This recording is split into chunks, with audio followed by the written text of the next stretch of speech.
She escaped her abuser, changed the locks, started her life over. 4 days later, she was gone. Dominique Dunne was 22 years old. Poltergeist had just made her a star. Spielberg produced the film. It was breaking records. Hollywood wanted her. She came from privilege. Her father, Dominique Dunne, writer, journalist, Hollywood producer. Her aunt, the legendary Joan Didion. Dinner tables full of artists and power. But privilege couldn't protect her from what was coming. She met John Sweeney in 1981. Chef at Ma Maison, one of La's most exclusive restaurants. Charming, attentive. Made her feel like the center of the world. After just 1 week of dating, he moved in.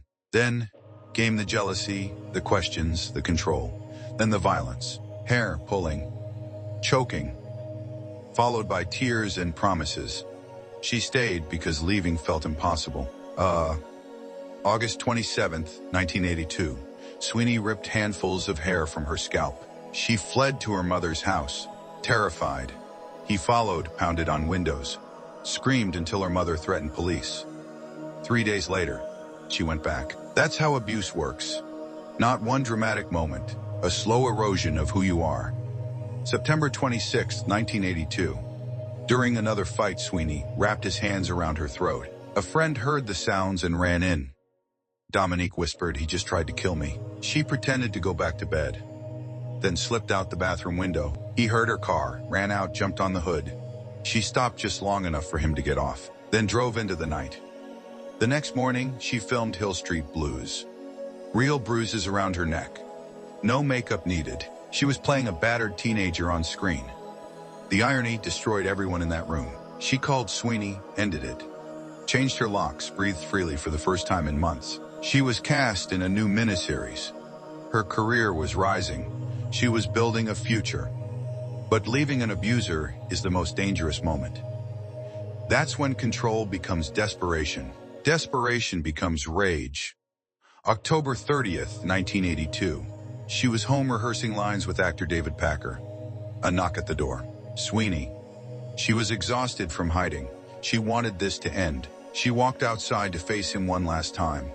What happened next took less than 6 minutes. Packer heard a scream, a thud. Then silence. He called police, told them the address was outside their jurisdiction. Precious minutes disappeared. When he finally went outside, Sweeney was kneeling over her motionless body in the bushes, her face already blue. When police arrived, Sweeney looked up. "I killed my girlfriend and I tried to kill myself." Like reading a grocery list. Dominique Dunne was pronounced dead November 4th, 1982. She was 22 years old. She did everything right. It wasn't enough. At trial, her lawyers painted her as unstable, provocative.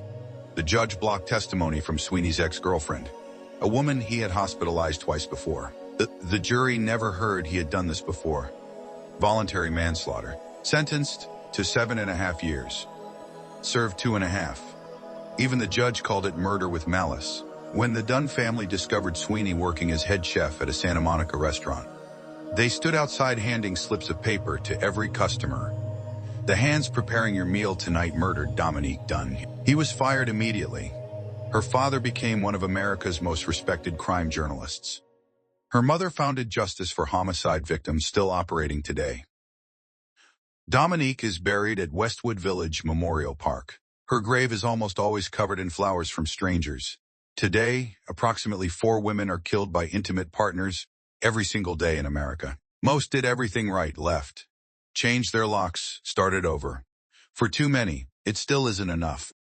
Dominique's story still matters. 43 years later, it still saves lives.